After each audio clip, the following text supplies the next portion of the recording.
Harrison Reed, a disappointing result, and by the way the game finished, it looked as if the players were pretty frustrated. Yeah, I think that's right. I thought we gave our all.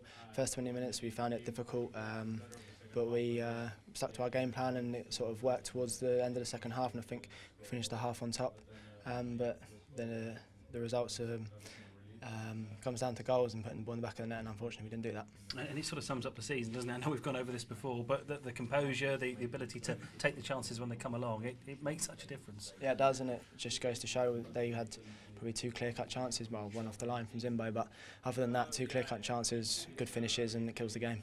Yeah, and that's the difference, because you mentioned it there, the game plan worked pretty well for long periods, and as a team you got yourself in some great positions, didn't you? Yeah, it was about being brave today. We knew they were comfortable on the ball and they wanted to play, and we had to try and make them play long, which wasn't their game.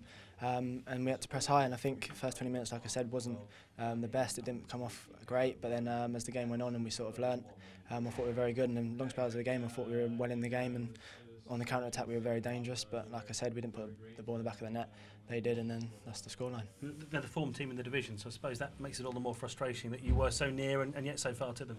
Yeah, exactly. Before the game we knew how good they were and the run they were on, but we know how good a team we can be on our day, and like I said, we competed very well today.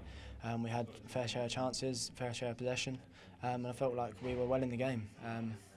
But it wasn't to be, like I said, like you said, they're a very good team and they're very strong. It probably sums up why you are where you are in the table, doesn't it? Because a lot of promise this season, but the end product has sometimes undermined that.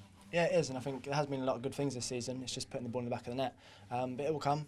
We've got a game on Monday, quick turnaround, which is always good for us after a loss. So we'll look to put things right then. Yeah, people talk about mid-table and not having much to play for the rest of the season, but the way the tackles were going in, the emotion that was being shown at the end, it certainly doesn't look like that. No, not at all. As players, we want to get as many points on the board as possible, show what we can do. We're playing for our future as well, so we're just going out every week, playing for the fans, playing for the team, playing for the manager, and that's what we'll continue to do. I know we've talked about your future before, and you said how much you've enjoyed it here. Has there been any movement on that over the last few weeks? No, just get my head down, focused. There has been a few conversations with myself and the manager and Stuart and my agent, so we'll see how it goes. I suppose a lot depends on what happens to Southampton, doesn't it? They're your parent club. We don't know what division they're going to be in, so I suppose no decisions can be taken until they know what division they're in. No, exactly. I'm keeping a close eye on that one. Obviously, they've got West Ham tomorrow, which is a vital game, and hopefully they pick up the points and say they can stay in the Premier League, hopefully. So, like you said, it is down to that as well, and we'll see how that goes.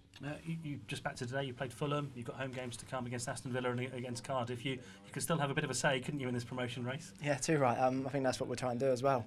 We don't want teams to come here and think they can turn us over and pick up points, and it's an easy place to come and continue their promotion chase, and we'll be looking to upset them. If we could just move on and look at Monday's game, QPR, you'll have happy memories of what happened when you last played them, I'm sure? Yeah, my only goal. Hopefully get another one, but yeah, we'll look to go there, put on a display for the fans, and they deserve us to put in performance to win. Yeah, and it's a funny thing, isn't it, Championship football? You've had no games for 2 weeks, and now that they come thick and fast. Yeah, that's what happens in the Champ. It's something I've got used to this season, and to be honest, when you win, you want the next game. If you lose, you want the next game to come quick as well, so it's good. There will be changes to the team. Daniel Farke's told us that, just because of the workload. Does that make it more difficult to settle as a team, the fact you know it's going to be different again?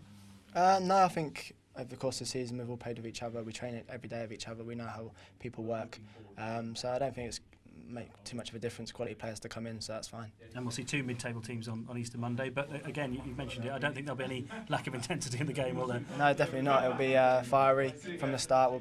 Tackles be flying in and stuff, so I'm looking forward to it. And between now and the end of the season, if there's one aim for you, maybe get that second goal. Get the second goal, yeah. Definitely. Top man, well done, Harrison. Thank you. Cheers.